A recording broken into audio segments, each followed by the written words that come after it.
All right, time for us now to have a look at the newspapers. Let's have a look at the stories making headlines around the world. And we start off today with the European edition of the Wall Street Journal, which reports on the ceasefire declaration by the Basque separatist group ETA. As we've been reporting, it's the latest of many the group's announced since it was formed in 1958, but it's been basically dismissed by the regional Basque government.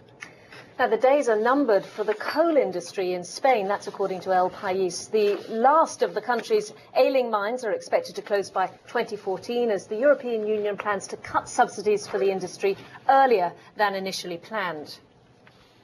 Gulf News is reporting a new twist in the Pakistani betting scandal, which has thrown the game of cricket into utter turmoil. The News of the World tabloid, which first exposed the scandal, has now revealed a fourth Pakistan cricketer is being investigated by the International Cricket Council.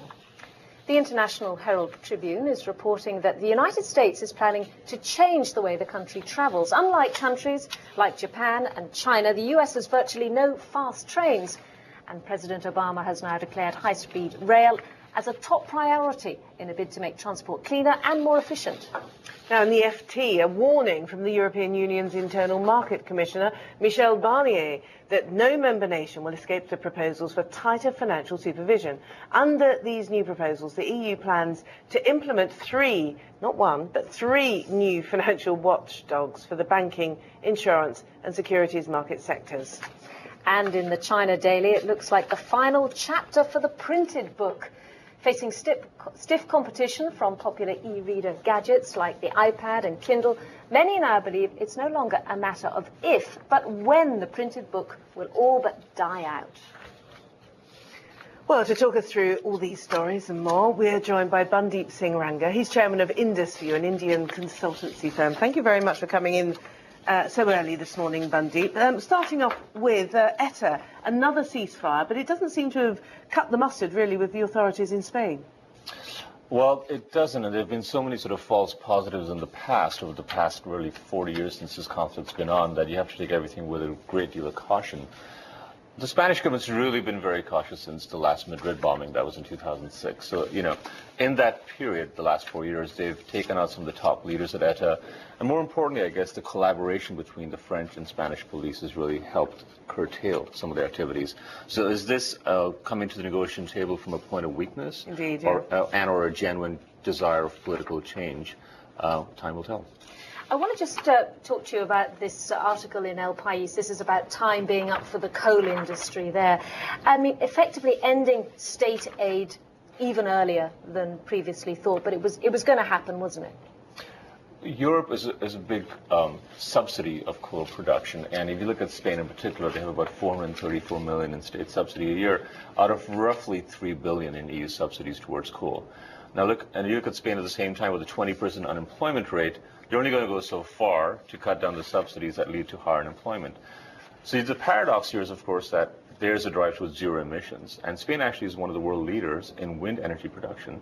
So you've got this interesting drive towards energy efficiency, lower pollution, and yet unemployment, which has political capital mixed in it. So I would give it another 4 or 5 years before they really ease through this pain and transition. And of course the unemployment rate is, you know, disastrous, isn't it, at the moment? So, you know, if it delays the pain at all, it's got to be good for them. Good politically, certainly, yeah. Moving on to the Gulf News now. Now the Gulf is not an area that you generally associate with the love of cricket. Nonetheless, on its front page, the current controversy, which we're all completely consumed by here in the UK, is fresh revelations in cricket scandal. The news that there is a possibility of a fourth Pakistan cricketer being questioned by the ICC, and even bigger claims and allegations being made that matches have even been fixed. I guess the malaise is spreading, isn't it? You know, it's shameful. It really is, because here's a sport that's known for its fair play and sportsmanship. Without wanting to harp too much on it, I guess the real challenge is getting some kind of legal way of getting more money for players. You look at the disparity between players paid in Pakistan versus the UK. In the UK, you can make 250,000, 300,000 pounds a year.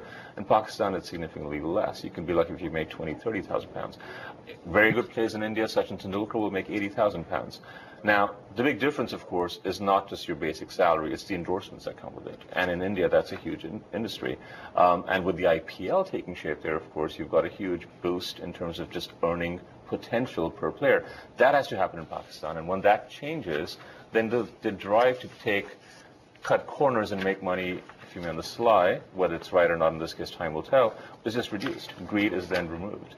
Let me just ask you about this story that we've got about the US playing catch-up with the rest of the field. This is all to do with these high-speed trains, you know, so China, Japan, parts of Europe already forging ahead. So, we live in Europe where I take the train across to Paris is like hopping on a train, but it's 2 hours as opposed to going through crazy airport and security. The U.S. is so far behind here, and this is really a case where leapfrogging is the key.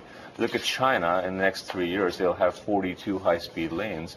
In the U.S., there's one that goes between Boston and Washington, D.C., and it goes at about 100 kilometers an hour vis-a-vis 250. So they have a long way to go. But interestingly, China is also offering not only to build the rails, but also finance the rails in California. And very quickly to finish off, the demise of the printed word ?